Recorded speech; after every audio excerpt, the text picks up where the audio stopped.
So what's the myth? The myth today has to do with the cause of the Hindenburg disaster. May 6, 1937, one of the darkest days in aviation history. The giant German Zeppelin Hindenburg, with 97 people on board, hovers over New York City.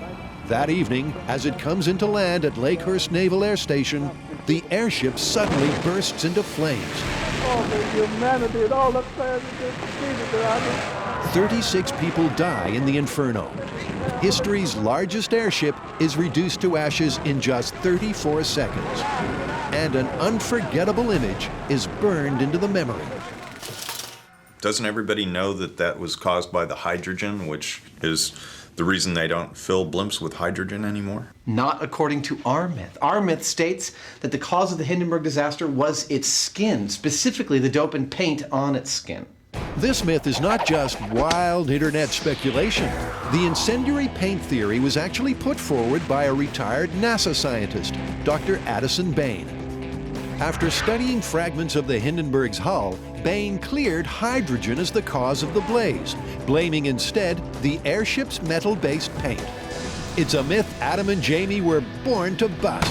They're going to turn up the heat, Deuteronomy, and put the paint theory to the ultimate test. In a world first, they'll build scale model Hindenburgs, cover them with a paint identical to that used on the giant blimp, and find an answer to aviation's burning question once and for all. this is my favorite scale experiment we've ever done. Full stop. Okay, well, where do we start? Well, since the myth is about the skin, I think that's where we should start. We should find out exactly the type of fabric that was used and exactly what that fabric was coated with and replicate the skin in the shop and see how it burns. Okay.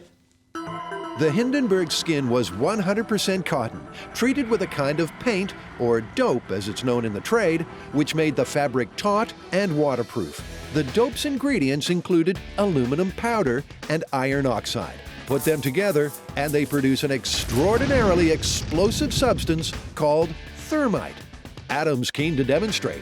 He's gonna whip up a batch of thermite. For this cooking lesson, Adam will need the fire suit and its safety masks all round. So, just like gumbo night at Adam's then. Take a cast iron skillet, add the aluminum powder and iron oxide, combine well. Thing is, they won't ignite by themselves. To get a thermite reaction, you need to add one or two secret ingredients. This ingredient is made of blur. Ha. And this has some blur in it too. Blur is very dangerous. You don't want to mix blur with blur. Add the mysterious mixture to the pan and retire immediately. It takes a few seconds for the ingredients to react, then suddenly you're cooking on a very high heat. 4,500 degrees, in fact. Wow! So we've seen thermite in action. And we know that the Hindenburg skin was coated with the compounds that create thermite. So that's a check mark for the myth. The question now is, will they do that in a dope solution? So I think it's time to test the fabric samples. Now, the Hindenburg didn't have the same dope solution all over. The lower half had 3 coats of dope containing aluminum powder. The upper half had the thermite mix, a base coat of butyrate and iron oxide, then 3 coats of butyrate and aluminum. Here's what I'm wondering. If aluminum powder and iron oxide are so dangerous, why use those 2 components to coat the Hindenburg skin? Well, they figured that was the best combination to reflect both heat and light from the delicate inner bladders that held the hydrogen. Good enough for me. Jamie prepares panels using cotton and aluminum frames that match the material used on the Hindenburg. On one panel, the fabric's left raw. The second is painted to match the bottom of the Hindenburg, and the third has the same dope mix as the top half. This is basically just to find out if the dope has any influence on the speed of burn. So we'll start out with a raw piece of fabric, see how fast that burns, and then compare that to the other concentrations we have. Adam sets fire to the untreated cotton. It doesn't so much burn as smolder. We don't need high speed on this, we need a time lapse. Anything you say, Adam. 5 minutes and 25 seconds. That's not very fast. That took almost 10 times longer than the Hindenburg took to burn. The entire Hindenburg. Okay, we've got our control. Time for the first dope test. Bottom of the Hindenburg, plain dope with 3 coats of aluminum. Yeah? You ready? I'm ready. Go. It's not a kahwam. The Hindenburg was 800 feet long and the whole thing burned in less than a minute. Remember, there's no chance of a thermite reaction here because there's no iron oxide in the dope. What was the time on that one? 2 minutes, 26 seconds. The bottom sample burned twice as fast as the raw fabric, which makes it pretty clear that there is a factor in the coating that has to do with how fast this thing burns. Next, the dope that was on the Hindenburg's upper half. This is the potential thermite mix. Will there be a reaction? Adam and Jamie are trying to get a handle on the Hindenburg blaze. Wow! Was the airship's metallic paint to blame? The paint on this panel matches the one on the doomed airship. It contains aluminum and iron oxide, 2 compounds that combine to create explosive thermite. Will they get a reaction? Adam puts flame to the frame. Go. No thermite reaction, no intense heat. In fact, it takes 5.5 minutes for the panel to be consumed. That's almost twice as long as the aluminum-coated cotton. It's almost identical to the cloth by itself. Wow. Hang on, guys, don't write off this myth yet. That was one little panel. The Hindenburg was covered in thousands of square feet of material. Could there be a better boom on a bigger scale? I mean, maybe there's some crazy amount that could yield an energetic reaction, but it's not this amount. Obviously, the Hindenburg's designers didn't set out to coat their creation in rocket fuel. Those who pan the paint theory say the aluminum and iron oxide couldn't have formed thermite because the compounds weren't mixed that way. The recipe was completely different. So that's got the MythBusters curious. What would happen if you did paint pure thermite on the skin? It's more like a paste than a paint, but I think we can smear it on. Next up. Whoa. Mega dope. This is just total worst case scenario. Can you actually make thermite in a dope formulation? Be careful when you light it. Adam ignites the panel. Time it. Not exactly the pyrotechnic display we might have expected. They start discussing Plan B when suddenly... Deuteronomy. Okay, wait. Well, that's thermite. You got that right. Wow! Once the mega dope ignited, the panel was consumed in just 20 seconds. That was dramatically different. That was totally amazing. Well, I tell you, that's the first evidence I've seen yet that there might actually be something to this myth. Because that's the kind of burn I think of when I think about the Hindenburg going up. This was not what was on the Hindenburg. We have to make that clear because this was just like over the top crazy. The concentration of thermite in there was, thermite to dope was maybe like 75% thermite. And they wouldn't have, in any stretch of the imagination, coated the Hindenburg with something like that. So we burned the skin samples, but you know, the Hindenburg was filled with 200,000 cubic meters of hydrogen. Well, let's burn some skin in the presence of hydrogen and see what it does. The newsreel shows the Hindenburg engulfed by fire. Yet high school science tells us hydrogen burns with a near invisible flame. So what are we seeing in the disaster footage? Is it the skin burning and not the gas? Adam will burn some hydrogen to see what the flame looks like. He takes a cylinder of 100% pure hydrogen and makes an enormous Bunsen burner. That's an orange burn, baby. The hydrogen definitely burns orange, but it is extremely low visibility, in contrast to the newsreel footage in which the flame is clearly visible. Now, eyewitnesses said it burned orange, but it's a lot more visible than this was. One thing's for sure, hydrogen burns like nobody's business. So it does sort of beg the question, You know, I don't understand why, if it's so flammable, they filled the Hindenburg with hydrogen in the first place.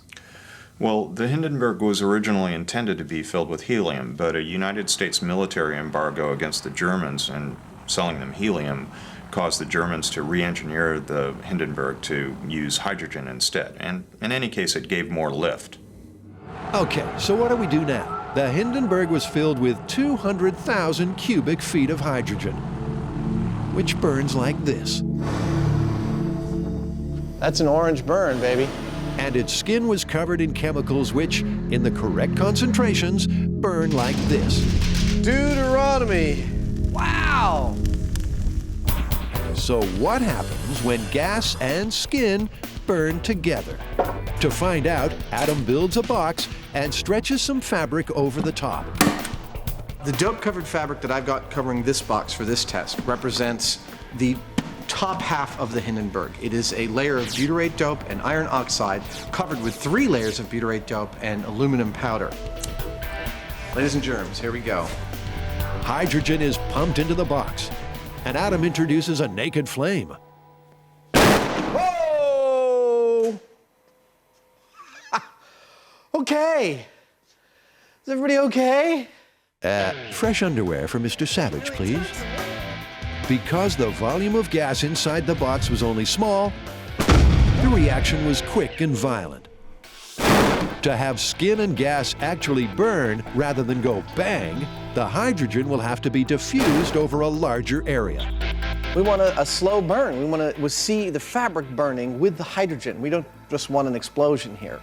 Time for Adam and Jamie to start thinking outside the box and take their Hindenburg hijinks large scale.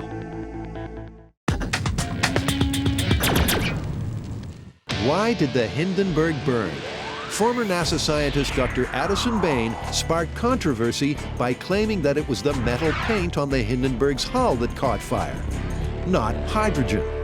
Wow! Adam and Jamie are on the case, but so far their Hindenburg investigations have been hindered by scale. Well, the small scale just isn't doing it for answering all these questions that we've got. We have to go bigger scale, but we can't possibly go full scale. How big do you think we can go? I don't know, like 10, 12 feet? Well, if we go 16 feet, that's 1/50th scale. That's a nice round number. You think we can do that? This should solve the mystery once and for all. They'll build 2 16-foot Hindenburg scale models and coat them with the aluminum iron oxide paint. One will be full of air, the other hydrogen. And if the hydrogen Hindenburg burns faster, then this blimp myth is busted. Okay, everyone happy? Not quite. I think we need to do a third one as well. I mean, one that guarantees a thermite reaction. All right, so 3 blimps it is. I think we can do it. That third blimp burn will show what would happen if someone was crazy enough to paint their airship with pure thermite.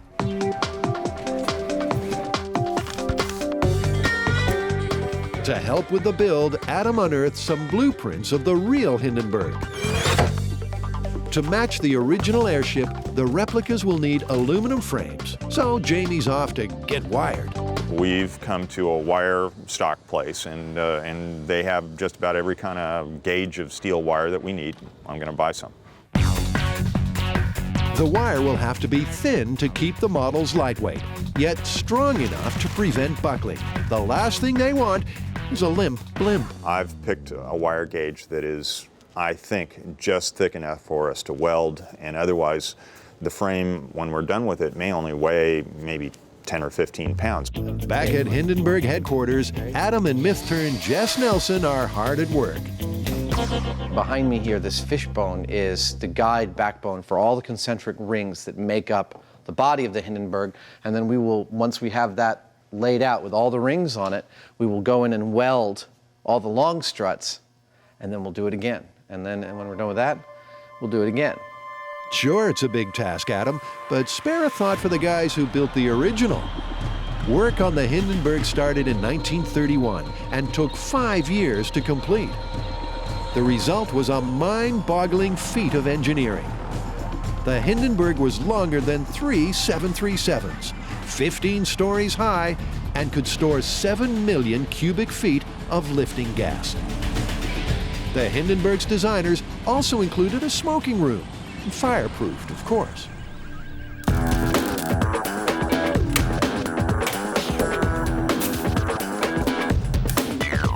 By following the original Hindenburg blueprints, the MythBusters soon have their own mini Hindenburg taking shape. Look at that. That is very, very cool. It weighs maybe about 10 pounds, if that. I'm gonna get pissed if you drop that thing. Adam balances the frame on his chin. Don't ask me why, he's just Adam. It goes over like a Led Zeppelin with Jamie. Told you I could do it. Ain't a whole lot of love in the room. Here it comes down. Okay, enough with the horseplay. We need another 2 Hindenburgs pronto.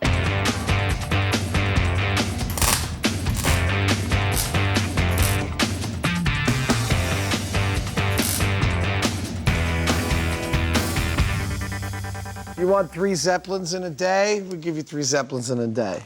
The frames need cotton skins. Adam soon has that all sewn up. Everything's going smoothly until Jamie opts for a spot of last-minute welding. Oh. And suddenly, the model is looking disturbingly like the real Hindenburg.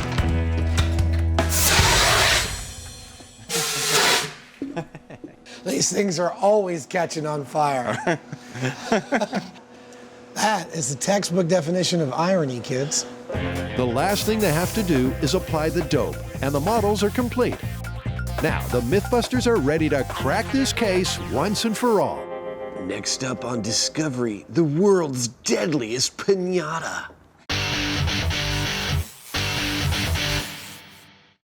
For almost 70 years, it's been assumed that hydrogen was the cause of the Hindenburg disaster. But the incendiary paint theory, developed by a retired NASA scientist, lays the blame for the blaze on the metal paint that covered the airship's skin. Adam and Jamie have built some blimps Ta-da! and are set to give that theory a serious thermal workout. They're off to their home away from home, the abandoned naval base. Last time we were here, we fired an air cylinder through a wall. Shearing the regulator off the tank. Attempt number 2.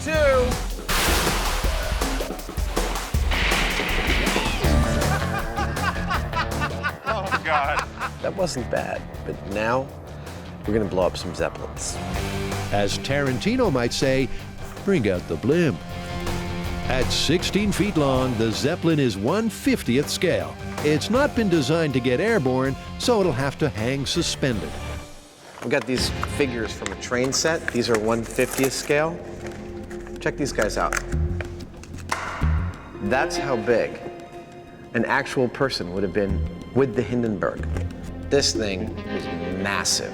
This fire must have been just the most unbelievable thing that anyone that day had ever seen.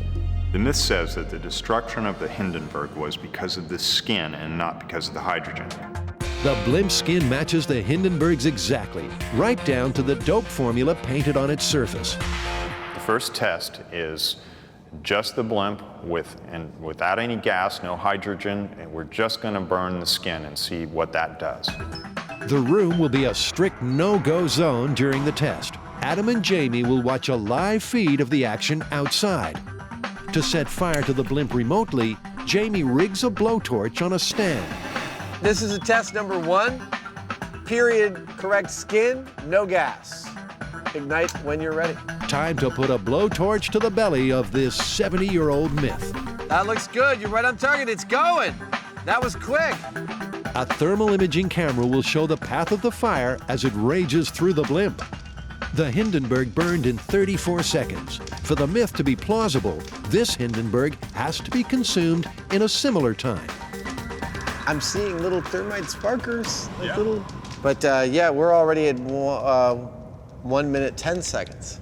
So we could have burned 2 Hindenburgs by now, and we're only like not even a quarter of the way through this. Suddenly, the fire accelerates. Oh, wow. Wow. Oh, yeah. That is so beautiful. Sparks cascade as the aluminum and iron oxide on the skin create thermite. The thermal camera shows a massive orange as the fire spreads through the blimp. Bang. 2 minutes, 6 seconds. lot quicker than I thought it was going to go. But still slow. The real Hindenburg could have burned almost 4 times over in the time it took for the model to burn. There's the unmistakable smell of charred myth in the air, but Adam still sees a spark of hope. Critics of the skin theory say that there couldn't have possibly been a thermite reaction on the face of the Hindenburg because not only are the proportions of aluminum to iron oxide wrong, but they're suspended in separate layers of butyrate.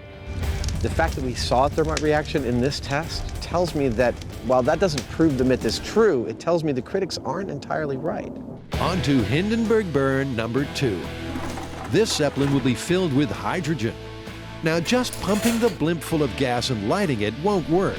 Instead of a burn, they'll get a bang, just like Adam did back at the shop. Is everybody okay? So the gas will have to be diffused. We're going to feed it from the hydrogen tanks through this blue gas hose up the main strut and into a trough of water. And the trough of water is going to diffuse the hydrogen across the entire Hindenburg. This is where the rubber meets the road, people. If this hydrogen Hindenburg burns faster than the first blimp, the paint theory enthusiasts will be deflated. It is make or break for this myth on this test. Let's go. Jamie sets fire to the blimp. Call it. You're lit. As the flames take hold, Jess starts feeding hydrogen into the Hindenburg. The gas ignites. Whoa! More hydrogen! More! And the blimp is instantly filled with flame.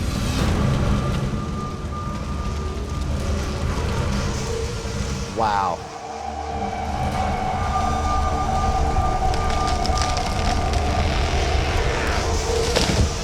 Look at that. What's our time? Boom. Wow. 59 seconds flat. That just feels exactly like what we see in the newsreel. God, it's great. Compare Adam and Jamie's result with the newsreel footage.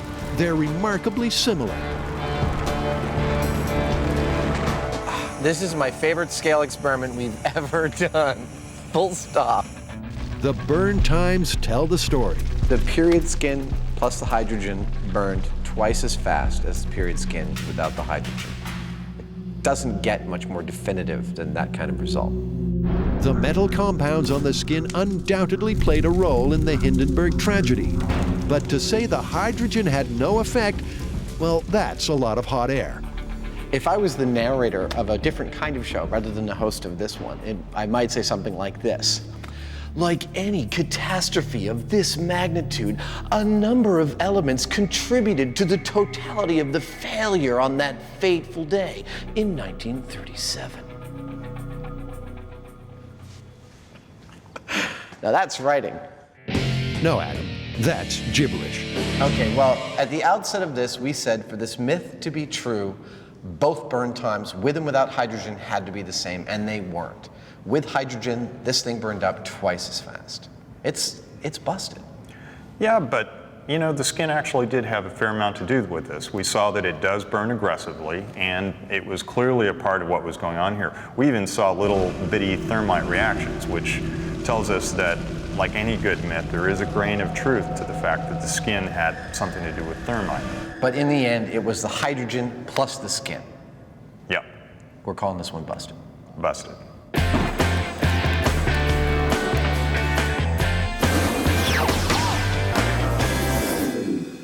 But hang on, what about that third blimp? The skin of this Hindenburg has been coated with pure thermite, aluminum and iron oxide blended in a secret, searing formula. It's the same over-the-top, completely unrealistic mega-dope mix Jamie tested back at the start. Deuteronomy! With the myth already busted, this test is simply MythBuster theatrics. What you're about to see is what would have happened if the original Hindenburg, filled with hydrogen, was painted with rocket fuel. There's 15 pounds of thermite on this blimp right now. It's a different sort of beast. This thing is going to burn. Thermite's like heavy-duty stuff, and there's an awful lot of it here, so all bets are off. Test number 3. thermite megadope plus hydrogen. It's a safety red alert. You're lit. Whoa! Dude. Unsurprisingly, the flammable thermite fires up in no time. And after a dash of hydrogen, we're cooking with gas.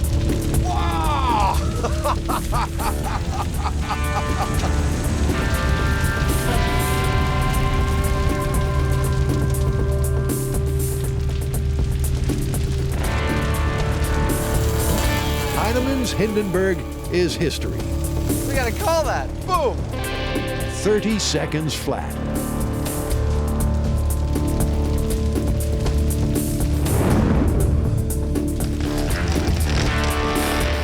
That is exactly the kind of burn that the proponents of the skin theory believe happened. Except that the skin of the Hindenburg was not coated in hundreds of pounds of thermite. Yeah, that thing wouldn't have gotten off the ground with that much thermite per square foot. There's no way.